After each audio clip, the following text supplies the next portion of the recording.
Ladies and gentlemen, thank you all for taking the time to join us today for the Phunware Fireside Chat. With me here today is Phunware's Chief Operating Officer, Randall Crowder, and Grasso Global CEO, Steve Grasso, who is also a company advisor.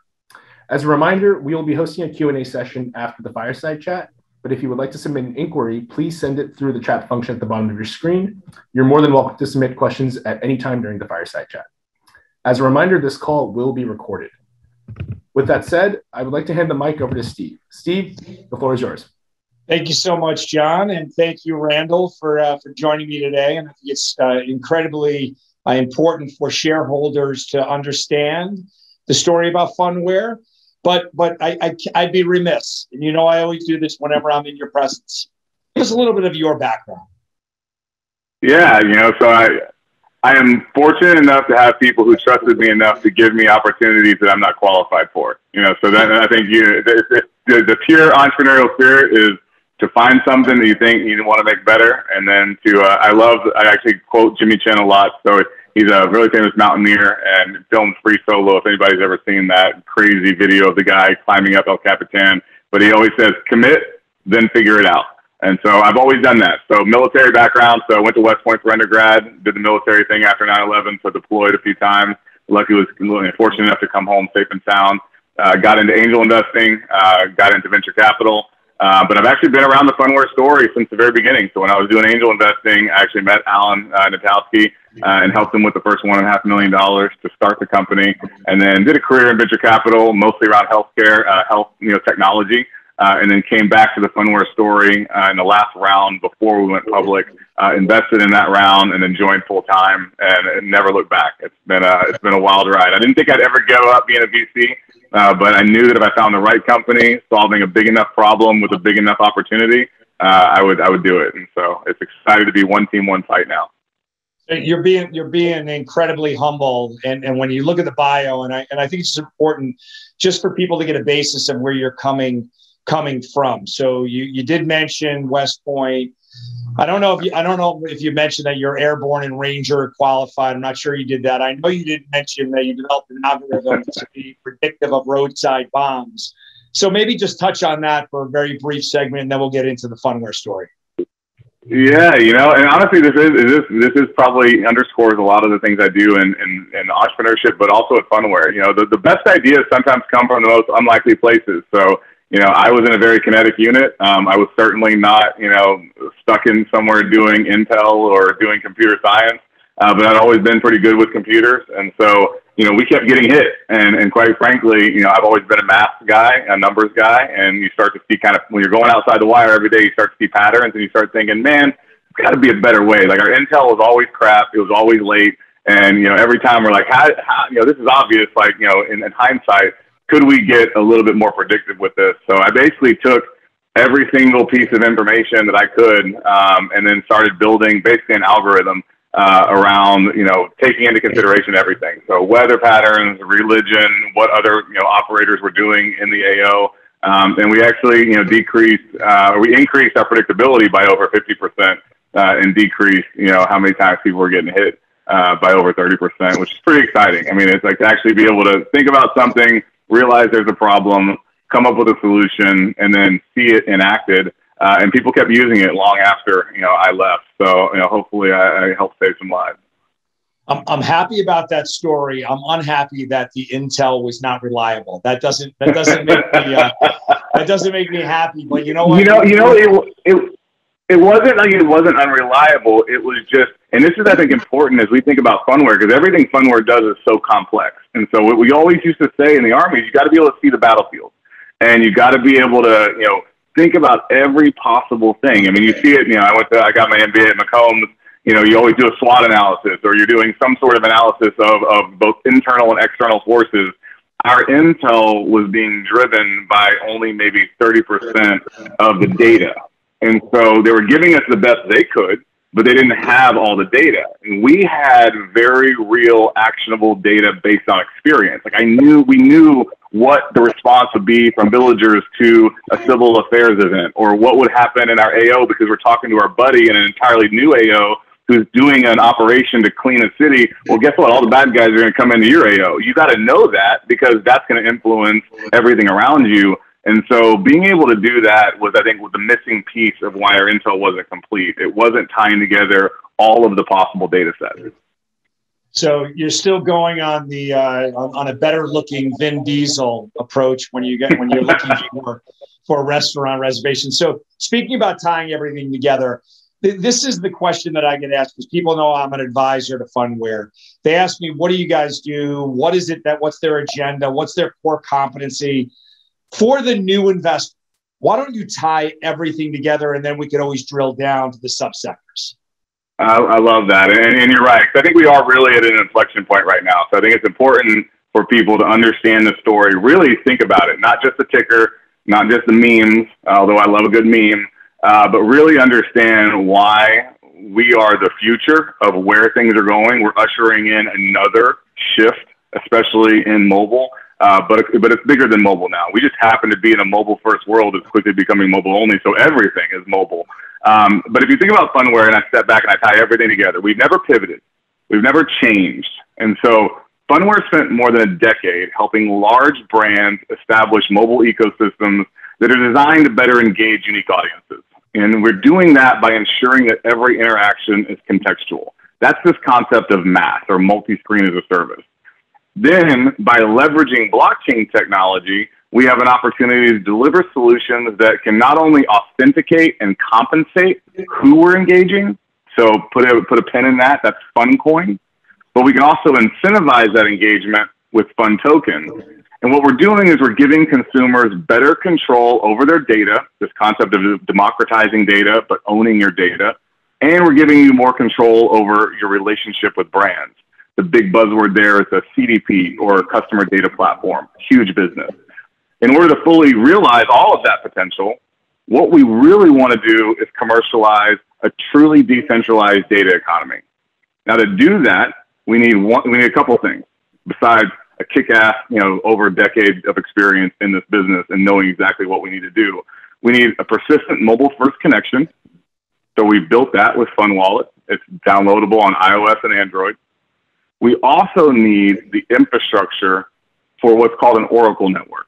So people always talk about Web3 now. They don't really know what they're talking about. I think we didn't really know what the internet was going to be when we talked about the internet. But if we're calling that Web2, people kind of think of Web3 as like, are we building a new internet on top of the internet? Web3 is a concept. It's this idea of decentralizing everything. So if Bitcoin is disintermediating banks, and you can actually just, if I want to send you $1 million, by God, I should be able to send you $1 million. I don't think you'd have a problem with that. You don't want to have to wait for a bank to clear that.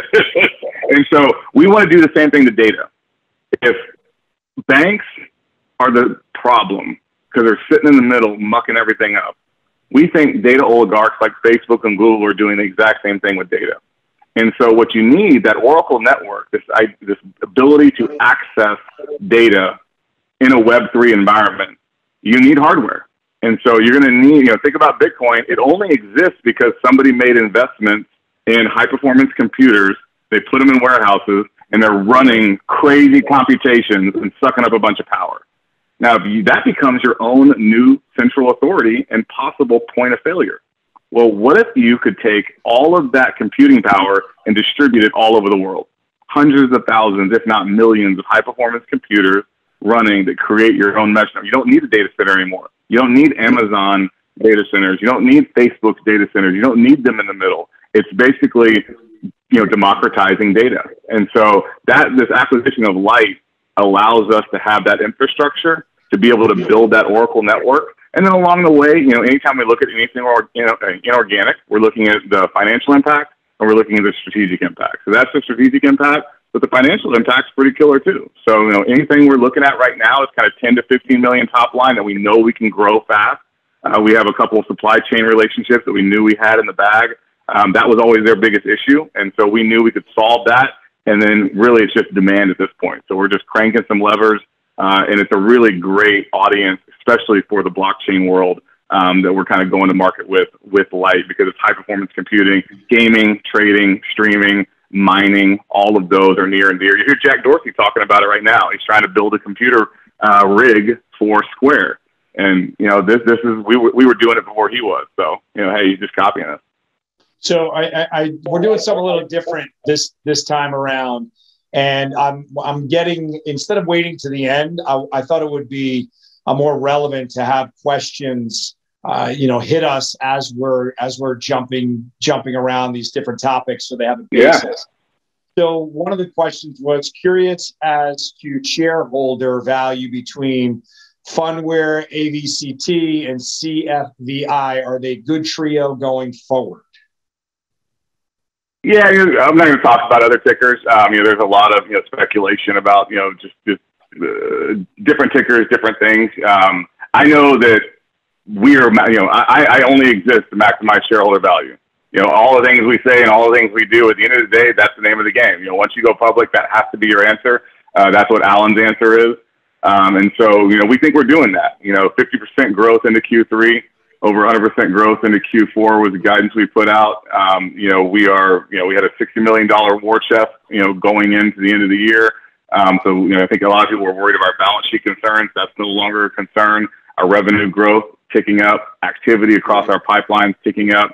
That's great from a shareholder perspective for what we have already. Now you add into that 3 big things that any shareholder should be paying attention to. 1, PHUNTOKEN, so a regulated security token, digital asset. PHUNTOKEN, a utility token, another digital asset. They're both, you know, in the process of kind of going live. Both of those, like, think about, and I say that as a shareholder value construct because think about what, you know, these things are trading at. You know, some of these, you know, top 200, top 300. I mean, there's coins that people don't even know what they do that have no product, that have, you know, multi-billion-dollar market cap. Just ask if those were exactly, yeah, some of them do. And then, you know, if that was, and she didn't even have that. You know, they just said, hey, we're going to copy them and go do that. But what you see is the power of retail, and you see the power of excitement around something. Something different, something new, something controlled by the consumer, the retail investor, that doesn't have a lot of these kind of third parties in the middle, you know, messing with things with dark pools or naked shorting or what have you. And so it's a really exciting time to be alive. And so you think about, we're one of, if not the first public company to be doing this. You know, there's a couple public companies that do mining. There's a couple public companies that buy Bitcoin. But to actually issue your own coin and actually issue a digital asset and try to do it with the regulations in mind, understanding how do we do it in a compliant manner, so that we can build real shareholder value, that's a first. And so that'll absolutely, I think, have an impact on shareholder value, price appreciation. And then you think about, you know, our indirect channel strategy. You know, so we announced that we had integrated our technology into Carrier, one of their flagship mobile apps. We announced that HID was, you know, white labeling our smart workplace solution. Cox was white labeling our healthcare solution. So, you know, you have multi-billion-dollar technology, you know, corporations licensing Phunware software. Why? You know, Fox, we did most of their mobile application portfolio. Why? You know, we did the presidential application in 2020 for Trump. Why? Because we're really good at what we do. We know what we're doing. And so we're building a platform for the next 20, 30, 40 years. And that's what people should be thinking about when they're thinking about, you know, how do you grow shareholder value? Let me slow you down there. So when you look at your business strategies, I'm hearing a lot of corporate facing strategies. Yeah. Is the PHUNTOKEN and PHUNTOKEN, is that directed at the retail investor? Because a lot of this make the retail investor's life easier, but he or she might not see where Phunware is involved in it. So expand on that a little bit. That's a great question. So it's both. And it's kind of how we view being a public company now too. You know, you have the business of being in business, and you have the business of being a public company, and you need to be talking to your shareholders, and those will be institutions and investors. So now when we think of crypto, we kind of have multiple stakeholders. We have the brands we're trying to sell to. We're trying to sell our software solution to. We have the retail, you know, folks who are just excited about, you know, the ecosystem.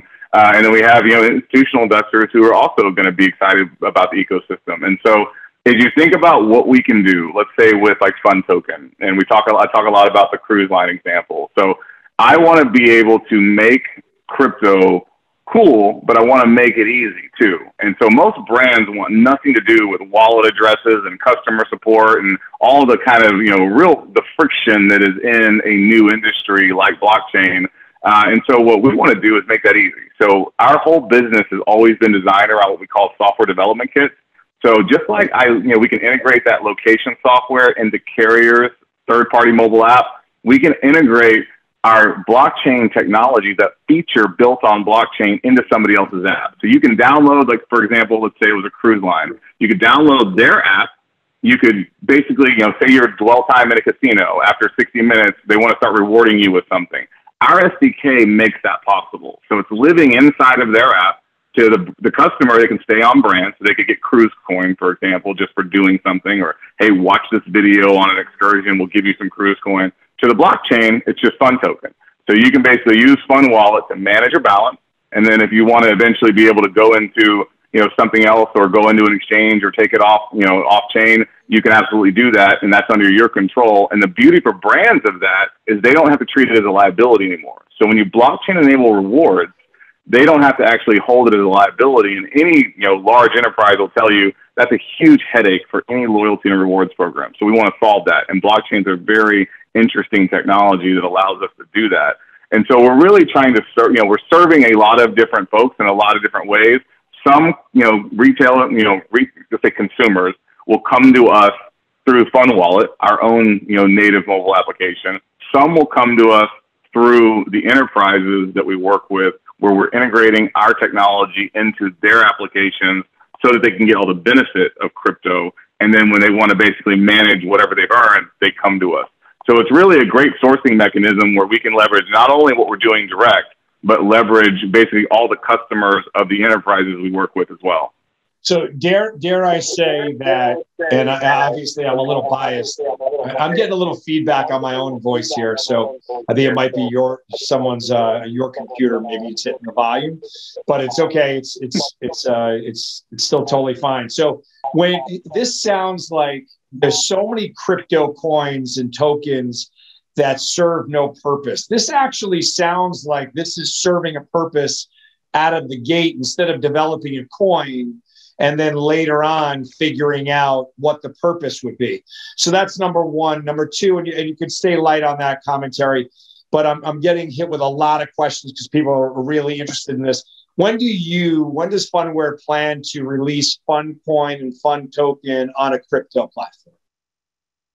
So we're launching PhunCoin right now. So that's what we're going through, this process with Securitize. The reason why it's taken so long is, quite frankly, no one in the ecosystem had built the necessary things required to launch a security token like ours in a regulated fashion. So we have to take care of things like resale restrictions and blue sky laws, and there's a lot of complexity to doing that. And quite frankly, no one had a platform that would enable us to do it until Securitize. So they are literally a licensed ATS.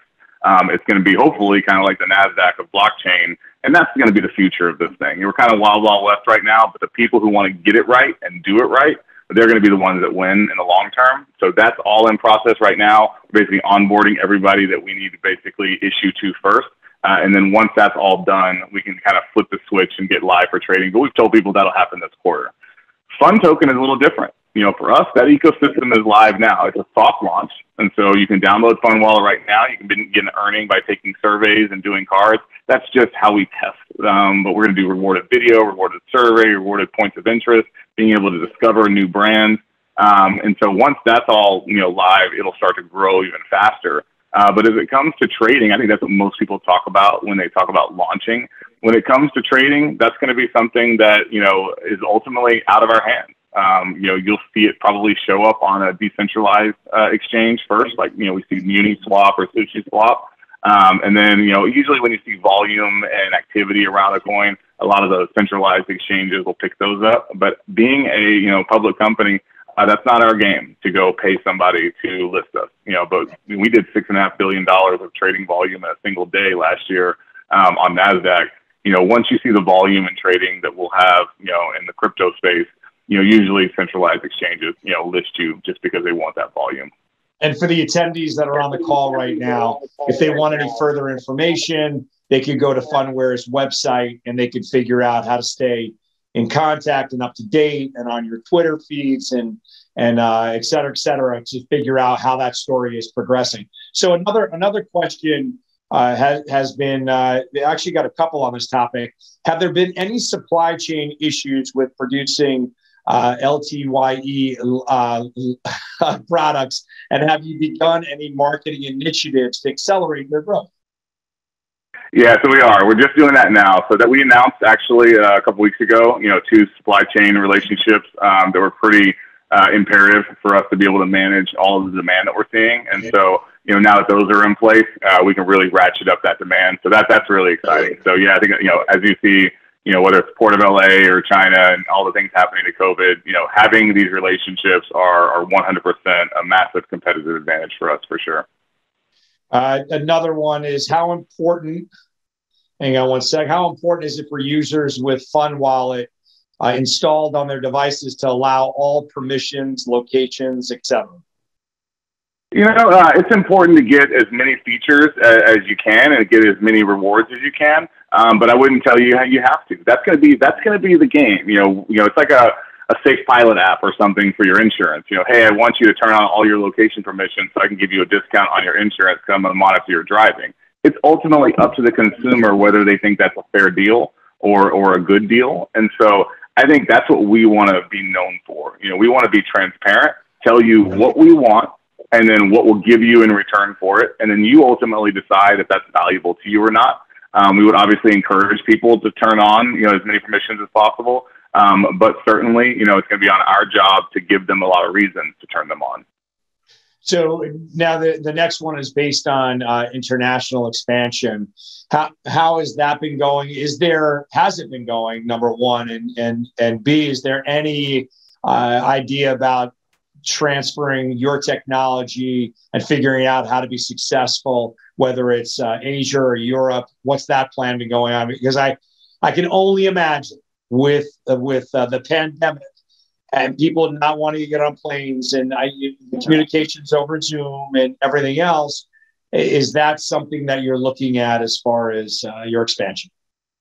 Yeah. Partnerships are key there, especially in places like Asia. So we just announced Primus Tech, and so thinking about, who we can work with locally, who is, very much already engaged in the areas of business that we want to be in, like smart buildings, hospitality solutions, that's going to be kind of our strategy for, kind of going, OUS, and that's going well so far. So a lot of conversations, like I mentioned, we did mention Primus Tech, but then we're seeing a lot of international excitement around what we're doing in the cryptocurrency space. So you can go to buy.phuntoken.com right now.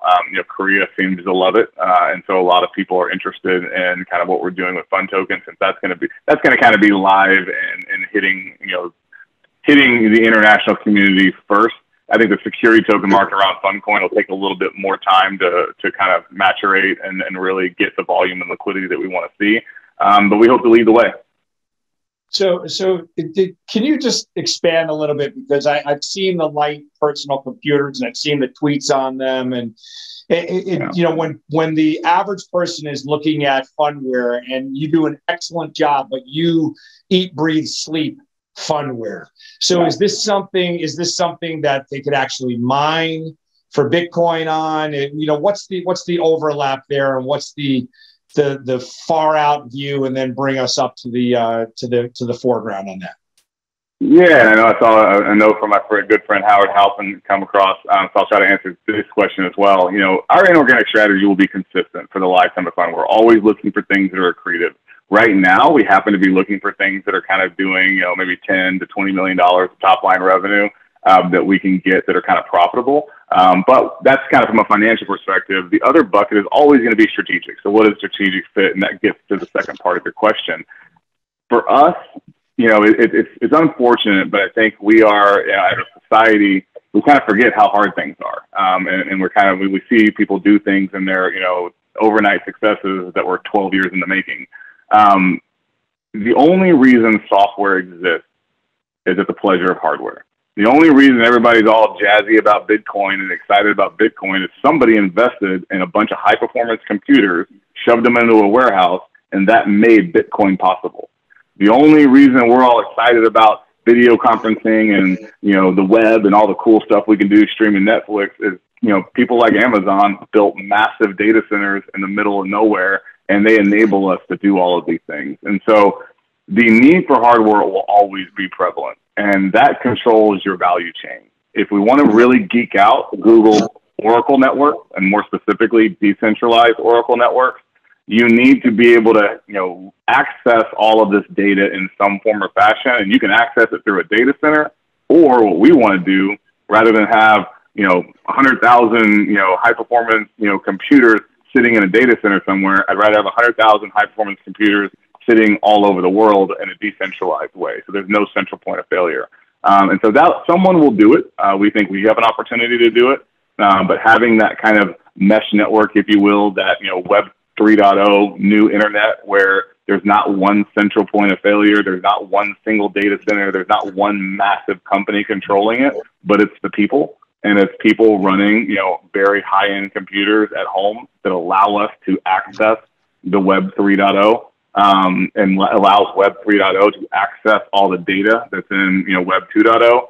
That's what, the strategic alignment around Light is going to be. It's going to be us controlling the value chain all the way from the computers to the software to the consumer on a mobile device that ties it all together to really create that decentralized data economy.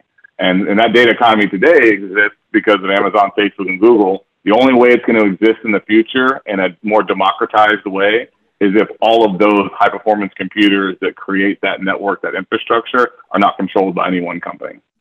So everything that we've rehashed and talked about and drilled down on, what do you think investors are getting wrong about Phunware? I think it's been a wild ride since we went public. I think a lot of people still feel that we're a custom mobile dev shop. And so they're always asking, like, well, okay, what's the secret sauce there? We're not, so we got to start doing that. 30% gross margins. We invested in a platform that now gives us 75% gross margin, so much better. I think people, don't understand exactly what we're building or how it all ties together. And so that is this concept that, if I have a mobile device and I'm trying to engage you, all of these things actually fit in a very nice way. I need to be able to, if I want to engage you, I need to be able to locate you, and I need to be able to locate you indoors.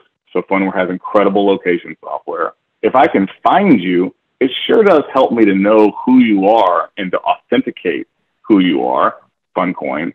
If I really know that what I'm doing to engage you is profitable to me, I might pay you for it. And oh, by the way, it could help me, manage my books a little bit better because I don't have to have it as a liability, PhunToken. To be able to do any of that, I need access to data, and I don't want to go to Facebook or Google. So who do I go to, and how do I do that? That's Light. And so we can tie all this together really nicely to build a truly decentralized data economy in a mobile-first world that's quickly becoming mobile-only. Everyone, nobody knew what Amazon was doing for 10 years. For 10 years, nobody got them either. Why is this bookstore doing this? And why are they even doing a bookstore? I don't get any of this. And so after a decade, people all of a sudden realized Bezos was building an unbeatable competitive advantage for an on-demand economy that wasn't here yet, but he knew it was coming. He knew people were going to want on-demand goods and services and basically cloud infrastructure. So we gave it to him, but he had to do it for 10 years in order to build all of the connective tissue in order to make that infrastructure possible to deliver that. We're doing the exact same thing, but instead of goods and services, it's experiences. So if every single product and service you get in the next, probably 20 years is Amazon enabled, we want every experience you have, every interaction you have, every engagement you have to be Phunware enabled. And that's a huge idea. And it's a big concept of digital transformation. We see it in the movies. You watch Tom Cruise in Minority Report, when he's engaging with all those personalized advertisements, that's digital transformation. That'll be table stakes going forward. It'll happen long before the metaverse ever becomes a reality. So how do you tech enable the real world? That's what we're building. So it's a big swing for the fences. It's not something small. And I don't think people can really get that. And so we're going to have to show them. We're going to have to start showing those numbers continuing to decrease time over time. I think a lot of people are waiting to see the impact that we're going to have in the political sphere. But, whether it's politics, healthcare, hospitality, residential, or smart workplace, or smart cities even. You know, we've launched our first smart city, and we've got a couple more that we're looking at launching. You know, this stuff is going to be really exciting, and people are going to think, oh, God, he told me it was coming, you know, and so it's coming. It's coming in a big way. Below $3 is a steal for Phunware. That makes sense to me. And you touched on this a couple of times on the political side. We saw the stock price, and I know, you know, everyone says they're not occupied with stock price, but you got to be occupied with the spike that we saw in Phunware, walking in one day and having this thing just look like Mount Everest. And, you know, you talked about politics. How were you tied? You brushed on it a little bit, that you developed an app for the Trump organization, where we have a midterm election that's coming up. We have another presidential cycle that'll be here before you know it. It seems like you can have a major impact with what you do on the peripherals. It doesn't matter what your ideology is. That's certainly not the topic of this question. It's a matter of how you're setting up infrastructure for these endeavors. So tell us a little bit about that. You're 100% right. And then once you remove all of the political rhetoric, the idea is every politician wants to be heard. You know, they want to know that, you know, their message is getting to all of the people that they're trying to get their message to. And if they believe that, you know, technology companies are throttling that, or just algorithms are changing that, it doesn't even have to be nefarious. It's just, I mean, you saw what happened in 2016. Not that many people made a big difference. And so, you know, you're really thinking, I need to get down to every single person. I need to shake every single hand. I need to make sure every message goes through. And so every politician right now is looking for a better platform to do that. And so when you think about, you know, the platform, that's one thing. You ought to consider we live in a mobile-first world that's quickly becoming mobile-only. So any platform you think about has to be mobile-first in construct or in mind share, because that's how your voter or your constituency is going to engage with you, on their mobile device. So if you're not designing for that, if you're not deploying for that, if your software isn't tried, true, and tested to be scalable on that, you're really, you know, missing the boat. And so, you know, that's why we were selected to do the Trump app in 2020, you know, because our software was better than anyone else. We beat Salesforce, which is ironic because it's Benioff, but, you know, Salesforce still wanted the business. I guess Mark wasn't involved in that decision, but, you know, they ended up picking Phunware, little old Phunware against Salesforce. You know, we beat Google for Kaiser Permanente's business. We beat Salesforce for Trump's business. We are very good at what we're doing. We are doing this to scale and to not fail whenever everything goes wrong. So we were getting like 3 million intrusion attempts an hour, you know, when we had that. We never got hacked. Everybody else got hacked. We didn't. And so now everybody's looking at that like, wait a minute, like I want what Trump had. Because I mean, regardless of the election, you know, we beat, you know, the Biden app, you know, to a pulp, and we raised more money through our app. We have more engagement features around our app. It was a cleaner app. It was a better app. And so as you think about whether you're trying to build a platform for engagement, a platform for communication, a platform for content delivery, or a platform for just a specific election, we can do all of that. If you're trying to have a platform that can take and bridge those things between content delivery, but then also rallies or voter canvassing or getting people engaged and kind of, you know, how do you do that kind of guerrilla support? All of that, what do you got to do? You got to engage. You got to connect people. And so our platform was built for that. That's what we're, you know, developing right now and kind of, you know, growing from that. But, you know, I think everybody got excited because of what we did. And then, you know, where things are headed right now and what things are doing, people, you know, rightfully assume, you know, hey, you know, Phunware has a lot to offer in the political space, but really just the engagement space. If it happens to be a politician, great. If it happens to be a brand, great. We can serve all. I would say that whenever you go in to try to get another corporation, I'd lead with the we beat Google and we beat Salesforce. That sounds like something, because I know the story. Investors who know the story, still when you hear that, I hear it every time we chat, I hear that, and it's phenomenal. And I don't think people are really appreciating the impact of that. So you've talked about some trends that you even mentioned metaverse, you know, in some of your answers here. What major trends are you seeing, and what excites you the most? You know, I mean, I think it's really this idea of where we're going with data and what that might, what role that will play in how you engage.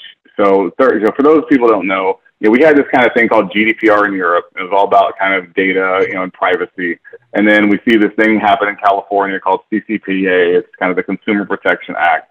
And then, Google is giving up the third-party cookie. And so if anybody's ever tried to sell anything on Facebook, it got a lot harder over the last year. It's just getting worse and worse and worse. And so, a lot of people are like, wait, what happened? And the reality is everything is moving away from this idea of just, exploiting and surveilling people for their data and then selling it without their consent. Brands are going to have to manage consent, and basically the holy grail is going to be first-party data.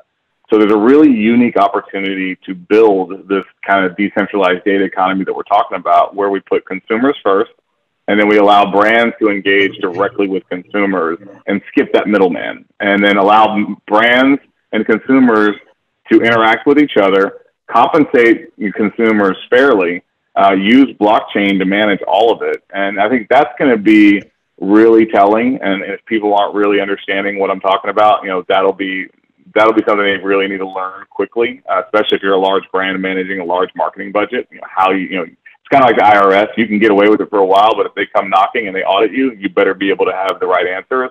So you better be able to manage all the consent of the data you use, the data you collect, and that's going to be important. And so what we're doing to kind of make that a reality, I think, is huge. But then just from a mobile perspective, a lot of people just, every time we see someone try to do it themselves, it ends up failing or breaking. And we've just seen it so many different iterations. We've been, just like flying cars kind of never came to fruition. It's been a long road towards getting this kind of tech-enabled lifestyle that, we think we're going to see. But, that Minority Report or Back to the Future too, it's going to become a reality. And we're starting to see it. We just needed the technology infrastructure to be in place in order to deliver it, much like you couldn't, stream Netflix until you had the right, Wi-Fi, capabilities. We now have the technology to turn every venue into a smart venue and then manage data to manage all of those interactions. That's huge. And once people start seeing it, they're never going to, once you go to a hotel and you use your phone to unlock your hotel room, and you can use your phone to access everything around the property, and you have a digital map like we're launching in Atlantis in the Bahamas. Once you do that once, you're like, I never want to do it differently again. Like, this is so much easier. It's so much better. So we're going to turn this into a mobile concierge in the palm of your hand. Everyone's going to get one, and every venue you visit is going to be a smart venue that makes your life better. So we're coming, to the end of our time, but one of the questions is still about light. It seems that light plays a critical role in getting where you want to get to. What would you say is the biggest challenge with light in regards to accomplishing what you want to? It'll be marketing, and that's a good challenge to have, because that's something that we understand pretty well. But it's just going to be ramping that demand, and so we're moving the company down to Austin. We're going to have a much better capacity to kind of get out the door what we need to get out the door. It's just a really exciting opportunity to not only engage with the demographic that's kind of core to what we're doing, not only from you mentioned earlier, mining. Anybody that's not familiar with it, Jack Dorsey's out there with Square, now called Block, trying to build his own mining rig. Why is he doing that? He's just copying us. We did that first. And so, it's basically from mining to trading to streaming, these high performance computers. The people buying these computers, those are our people. Those are who we need anyways. And so really now that we've kind of addressed some of the supply chain constraints, which will never be fully addressed. You always got to worry about that anytime you're doing hardware. But we had some strategic relationships we could bring to bear. So now it's just really turning up, the marketing, really understanding, where we are. We're only in the U.S. right now. We haven't even begun to sell outside the U.S. So we're excited to start selling to other English-speaking, OUS countries first, and then to start, penetrating kind of the Asian market. But the sky's the limit for us, I think. So another one of the questions that we received from the audience, anecdotally, what does success for Phunware look like in 2022 and going forward? $1 billion market cap. And, honestly, both of our digital assets, live and trading. I want to see, and honestly, I'm just curious. if Dogecoin was a public company, what would it be valued at? I'm really excited to be able to deliver to shareholders two live assets that actually have real world utility, that are actually being commercialized by a company with a sense of urgency. I think, sky's the limit. And so, $1 billion market cap is certainly not off the table. Having two live digital assets. And then also I want to see the indirect channel stuff begin to monetize. I talk a lot about indirect channels. I've been talking about us getting them set up, getting them activated. We haven't begun to monetize them. And so it takes a long time to, both integrate our technology into someone else's solution like Carrier, or to contract with someone like HID or Cox to get them to white label our stuff. Then you got to train them, you got to set up the collateral, you got to get it into the hands of their sales team. There's a lot of complexity to getting these massive billion-dollar companies to move. But once they're set up, it'll be interesting to see how fast they can begin to monetize, and how fast the market kind of thaws from COVID as well. So while healthcare is still good, we see a lot of activity there. We see a lot of activity in hospitality, a lot of activity in smart cities. But smart workplace is the one that I'm not certain about yet.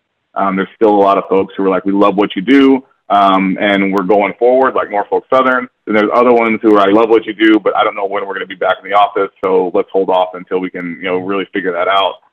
But I would love to see, success for me would be by the second half of 2022. We've kind of figured out this COVID thing. A lot of people are getting back into the office, and people are getting back to their normal lives.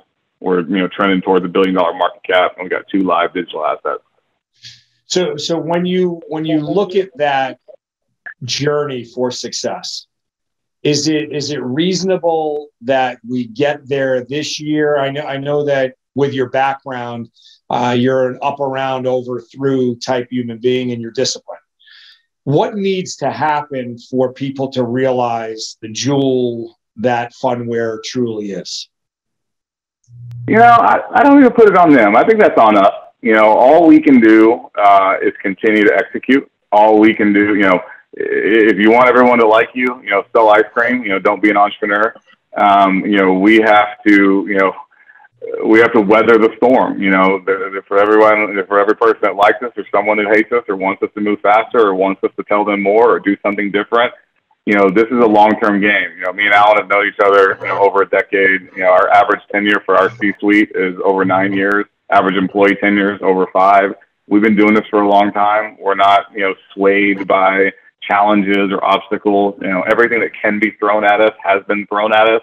And so it's on us, ultimately, to show it. I mean, we can keep telling people, but, Bezos was telling people what Amazon was going to be in 2004, and no one listened. It took till 2010 for people to realize it for themselves. So all we can do is continue to execute. We need to start showing, revenue growth. I think people want to see that. There's some companies out there in the EV space who haven't sold or, built a product, and they're, tens of billions of dollars in market cap. Who knows? I have no clue why or how, but, it happens. For us, I think people want to see us, generate revenue. They're not going to give us that same latitude. And so, we want to be able to start showing, real enterprise use cases. And then we want to really start growing, this kind of blockchain ecosystem, because we think that's going to be huge for giving people a reason to engage. So I think you discussed in the PHUNTOKEN, PHUNCoin, Light. I think you discussed everything that we had to discuss here today, and your vision. And I think the shareholders and prospective shareholders get it, other than one person spelling light the wrong way, which I hope people picked up on that joke. But with me here today, do you think there's anything that I did not touch on that you think is imperative before we cut an end to this call? And don't feel as if, whenever I ask that question, I think that people feel like they have to reiterate it. Say something. Great job. If you'd like to put a bow on anything, please do. If not, we're okay with that as well. No, I never miss up an opportunity to talk about what the real secret sauce is to people. I think that I would hard press, show me anybody who gives the, candor, access, or availability that Alan and I do. And I think that's important. I think it's important both in the public, company world. I've always hated this kind of ivory tower mentality, like my time is more important than your time, or, oh, my lawyers can't, tell me I can't say it. No, you're just nervous to get in front of people. You're nervous to be held accountable. Me and Alan have stood in front of, many soldiers under worse conditions than this. And you need that from a leader. You need that from leaders. And so I think, one of the things that, people are probably going back to their last question that people are missing about Phunware is the people. When I was doing venture capital, I used to ask people, what's your walkaway factor?